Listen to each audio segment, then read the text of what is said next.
ಮನ ಮನದ ಕತ್ತಲು ಅಳಿಸೋಕೆ ಮನೆ ಮನೆಗೆ ಬರ್ತಿವೆ 9 ಶಕ್ತಿ ದೇವತೆಗಳ ಭಕ್ತಿ ಪ್ರಧಾನ ಕಥೆಗಳು. ಜಗವ ಕಾಯೋ ತಾಯಿಯ ಹಬ್ಬದ ಸಡಗರಕ್ಕೆ ನವಶಕ್ತಿ ನವರಾತ್ರಿ.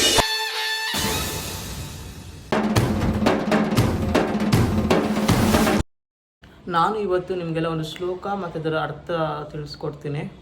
ಇದರ ಅರ್ಥ ನಂಬಿಕೆ ಶಕ್ತಿ, ಅಂದರೆ ದೇವಿಯು ಶ್ರದ್ಧೆಯ ರೂಪದಲ್ಲಿ ಇದ್ದಾಳೆ. ಅಂದರೆ ಇದಕ್ಕೇನು ಜಾಸ್ತಿ ಇಂಗ್ರೀಡಿಯೆಂಟ್ಸ್ ಏನು ಬೇಕಾಗಿಲ್ಲ.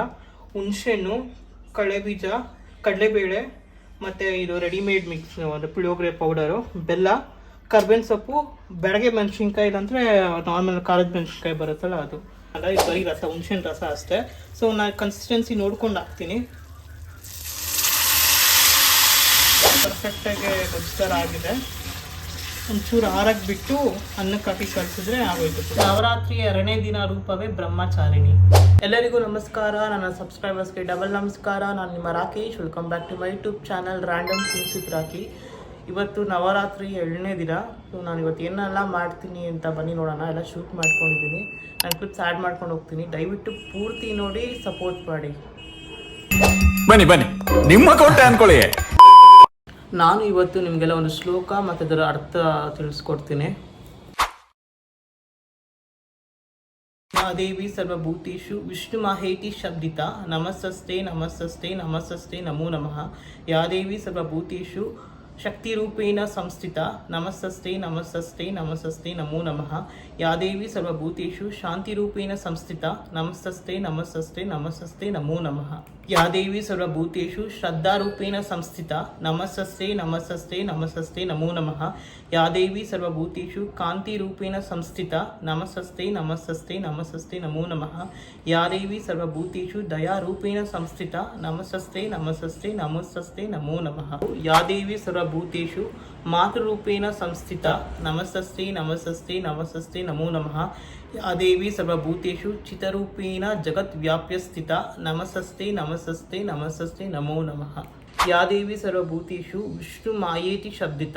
ಇದರ ಅರ್ಥ ದೇವಿಯು ವಿಷ್ಣುವನ್ನು ಆವರಿಸುವ ವಿಷ್ಣುವಿನ ಮಾಯೆ ರೂಪವಾಗಿದ್ದಾಳೆ.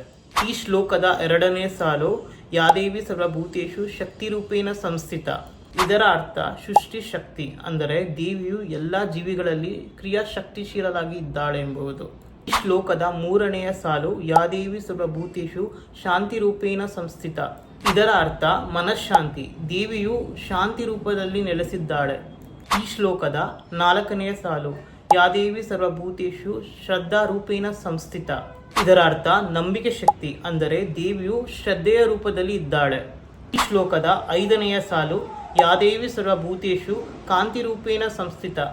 ಇದರ ಅರ್ಥ ದೇವಿಯು ಕಾಂತಿಯ ರೂಪದಲ್ಲಿ ಇದ್ದಾಳೆ. ಕಾಂತಿ ಎಂದರೆ ಪ್ರಕಾಶ, ಬೆಳಕು, ತೇಜಸ್ಸು ಎಂಬ ಅರ್ಥ. ಈ ಶ್ಲೋಕದ 6ನೆಯ ಸಾಲು ಯಾ ದೇವಿ ಸರ್ವಭೂತೇಷು ದಯಾರೂಪೇಣ ಸಂಸ್ಥಿತ. ಇದರ ಅರ್ಥ ದೇವಿಯು ದಯೆಯಾಗಿ ಪ್ರೀತಿ ಸಹಾನುಭೂತಿಯ ರೂಪದಲ್ಲಿ ಇದ್ದಾಳೆ. ಈ ಶ್ಲೋಕದ 7ನೇ ಸಾಲು ಯಾ ದೇವಿ ಸರ್ವಭೂತೇಷು ಮಾತೃರೂಪೇಣ ಸಂಸ್ಥಿತ. ಈ ಶ್ಲೋಕದ 8ನೆಯ ಸಾಲು ಯಾ ದೇವಿ ಸರ್ವಭೂತೇಷು ಚಿತಿರೂಪೇಣ ಜಗತ್ ವ್ಯಾಪಸ್ಥಿತ. ಇದರ ಅರ್ಥ ಜ್ಞಾನ ಚೈತನ್ಯ, ಅಂದರೆ ದೇವಿಯು ಚಿತ್ಶಕ್ತಿಯಾಗಿ ಬುದ್ಧಿ, ಜ್ಞಾನ, ಚೈತನ್ಯದಿಂದ ಇಡೀ ಬ್ರಹ್ಮಾಂಡವನ್ನು ಸಂಪೂರ್ಣವಾಗಿ ಆವರಿಸಿದ್ದಾಳೆ. ಎಲ್ಲರಿಗೂ ನಮಸ್ಕಾರ. ನವರಾತ್ರಿ 2ನೇ ದಿನಕ್ಕೆ ಸ್ವಾಗತ. ಇವತ್ತು ಪ್ರಸಾದಕ್ಕೆ ನಾನು ಪುಳಿಯೋಗರೆ ಮಾಡ್ತಾ ಇದ್ದೀನಿ. ಅದಕ್ಕೆಲ್ಲ ರೆಡಿ ಮಾಡಿಕೊಂಡಿದ್ದೀನಿ. ಅಂದರೆ ಇದಕ್ಕೇನು ಜಾಸ್ತಿ ಇಂಗ್ರೀಡಿಯೆಂಟ್ಸ್ ಏನು ಬೇಕಾಗಿಲ್ಲ.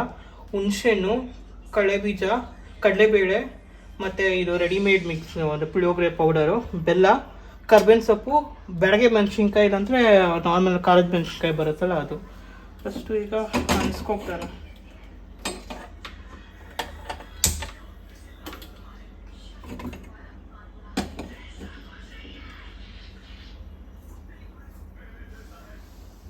ಇದಕ್ಕೆ ಸ್ವಲ್ಪ ಜಾಸ್ತಿನೇ ಆಯಿಲ್ ಹಾಕಿ ಕಡಲೆ ಬೀಜ ಮತ್ತು ಕಡಲೆಬೇಳೆನ ಚೂರು ರೋಸ್ಟ್ ಮಾಡ್ಕೊಳ್ಳೋಣ.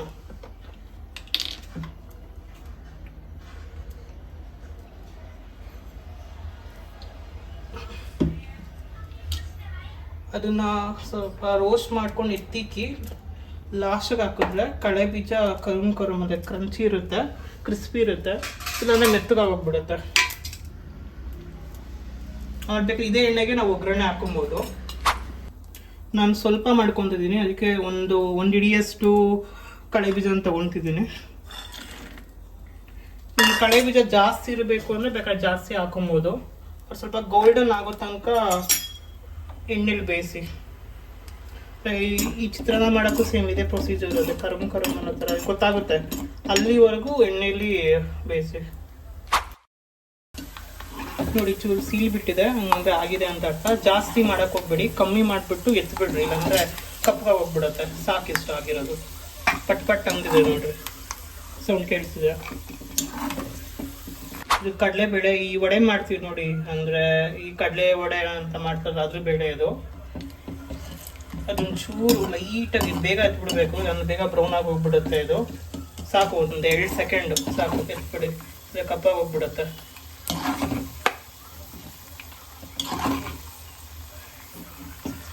ಕರ್ಬೇವಿನ ಸೊಪ್ಪು ಮತ್ತು ಮೆಣಸಿನ್ಕಾಯಿ ಹಾಕ್ತಾ ಇದ್ದೀನಿ. ಆ್ಯಕ್ಚುಲಿ ಬ್ಯಾಡಿಗೆ ಮೆಣಸಿನ್ಕಾಯಿ ಹಾಕಬೇಕು. ಸೊ ಬ್ಯಾಡಿಗೆ ಮೆಣಸಿನ್ಕಾಯಿ ಖಾಲಿ ಆಗಿದೆ, ಅದಕ್ಕೆ ನಾನು ನಾರ್ಮಲ್ ಖಾರದ ಮೆಣಸಿನ್ಕಾಯಿ ಬರ್ತೇನೆ ಅದು ಹಾಕ್ತಿದ್ದೀನಿ ಒಗ್ಗರಣೆಗೆ.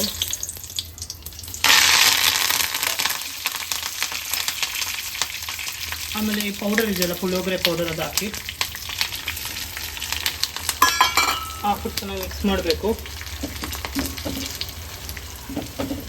ಮತ್ತು ನಿಮ್ಗೆ ಎಷ್ಟು ಬೇಕೋ ಅಷ್ಟು ಹುಳಿ ಆಗಲ್ಲ ಅಥವಾ ಜಾಸ್ತಿ ಬೇಕೋ ಕಮ್ಮಿ ಬೇಕೋ ಅದ್ರ ತಕ್ಕಂಗೆ ಹುಣ್ಸೆಹಣ್ಣು ನೆನೆಸಿಕೊಳ್ರಿ. ಅಂದರೆ 1 ಅವರ್ ಮುಂಚೆನೆ. ನಾನು 1 ಅವರ್ ಮುಂಚೆನೆ ಹುಣ್ಸೆಹಣ್ಣು ನೆನೆಸಿಕ್ಕಿ ಹಿಂಡಿಕ್ಕಿದ್ದೀನಿ. ಹುಣ್ಸೆನಲ್ಲ, ಇದು ಬರೀ ರಸ, ಹುಣ್ಸೆಹಣ್ಣು ರಸ ಅಷ್ಟೇ. ಸೊ ನಾನು ಕನ್ಸಿಸ್ಟೆನ್ಸಿ ನೋಡ್ಕೊಂಡು ಹಾಕ್ತೀನಿ.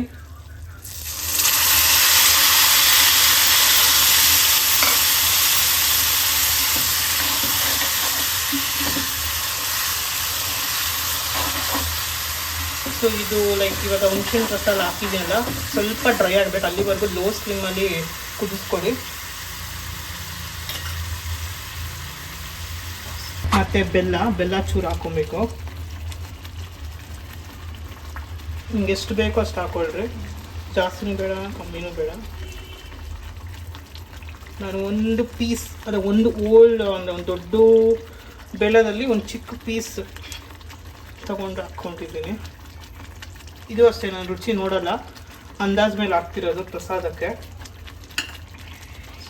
ಲೈಟಾಗಿ ಉಪ್ಪು, ಒಂದು ಚಿಟಿಕೆ ಅಷ್ಟು, ಒಂದು ಚಿಟಿಕೆಗಿಂತ ಜಾಸ್ತಿ ರುಚಿಗಷ್ಟೇ. ಆವಾಗ ನಾವು ಸಪ್ರೇಟಾಗಿ ಲೈಕ್ ಆಯಿಲ್ಗೆ ಹಾಕಿ ಎತ್ತಿಕ್ಕಿದ್ರಲ್ಲ ಕಳೆ ಬೀಜ ಮತ್ತು ಕಡಲೆಬೇಳೆ, ಇದನ್ನ ಹಾಕ್ಕೊಳ್ರಿ. ಅದು ಹಾಕ್ಕೊಂಡು ಲೈಟಾಗಿ ತಿರುಗಿಸ್ಕೊಳ್ರಿ.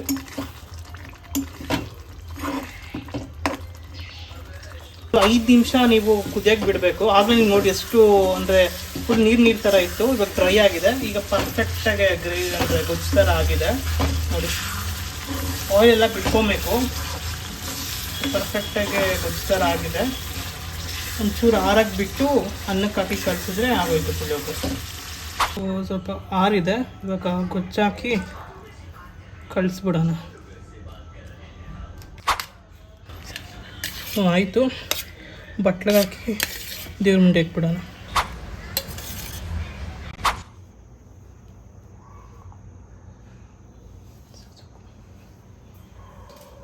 ನಮಸ್ಕಾರ. ಇವತ್ತು ನವರಾತ್ರಿ 2ನೇ ದಿನ, ಅಂದರೆ ತಾಯಿ ಬ್ರಹ್ಮಚಾರಿಣಿ ದೇವಿ ಬಗ್ಗೆ ಇವತ್ತು ತಿಳ್ಕೊಳ್ಳೋಣ.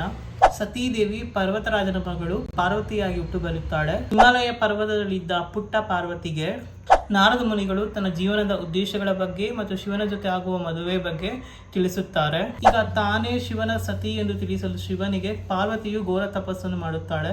ಆದ್ದರಿಂದ ಪಾರ್ವತಿಯು ತನ್ನ ತಂದೆ ತಾಯಿಯನ್ನು ಒಪ್ಪಿಸಿ ದೃಢವಾಗಿ 1000 ವರ್ಷ ಶಿವನಿಗಾಗಿ ತಪಸ್ಸನ್ನು ಮಾಡುತ್ತಾಳೆ. ರಾಜಕುಮಾರಿಯಾದರೂ ಪಾರ್ವತಿಯು ತನ್ನ ರಾಜರು ವೈಭೋಗವನ್ನು ಬಿಟ್ಟು ಶಿವನಿಗಾಗಿ ಕಾಡಿನಲ್ಲಿ ಘೋರ ತಪಸ್ಸನ್ನು ಮಾಡುತ್ತಾರೆ. ಬಿಸಿಲು ಮಳೆಗಳನ್ನು ಲೆಕ್ಕಿಸದೆ ಪಾರ್ವತಿಯು ತಪಸ್ಸನ್ನು ಆಚರಿಸುತ್ತಾರೆ. ಜೀವನದಲ್ಲಿ ಎಲ್ಲ ಸುಖ ವೈಭೋಗವನ್ನು ತೊರೆದು ದೀರ್ಘವಾಗಿ ತಪಸ್ಸನ್ನು ಆಚರಿಸುವವರಿಗೆ ಬ್ರಹ್ಮಚರ್ಯ ಪಡೆದವರು ಅನ್ನುತ್ತಾರೆ. ಪಾರ್ವತಿ ದೇವಿಯು 1000 ವರ್ಷ ಶಿವನಿಗಾಗಿ ತಪಸ್ಸನ್ನು ಮಾಡಿದ ಕಾರಣ ಪಾರ್ವತಿ ದೇವಿಯನ್ನು ಬ್ರಹ್ಮಚಾರಿಣಿ ಎಂದು ಕರೆಯುತ್ತಾರೆ.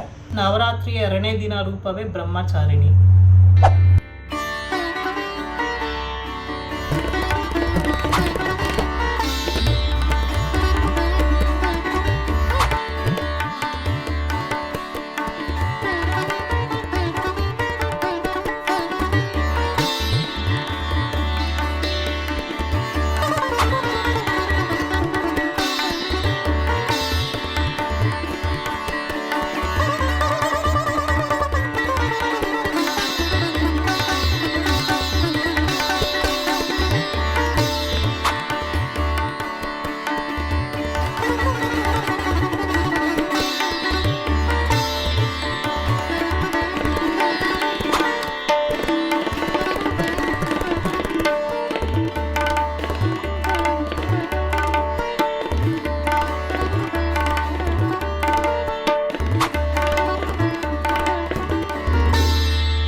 ಕತೆ ಪೂರ್ತಿ ಕೇಳೋರಿಗೆಲ್ಲ ದೇವಿ ಒಳ್ಳೇದು ಮಾಡಲಿ ಅಂತ ನಾನು ಕೇಳ್ಕೊತೀನಿ.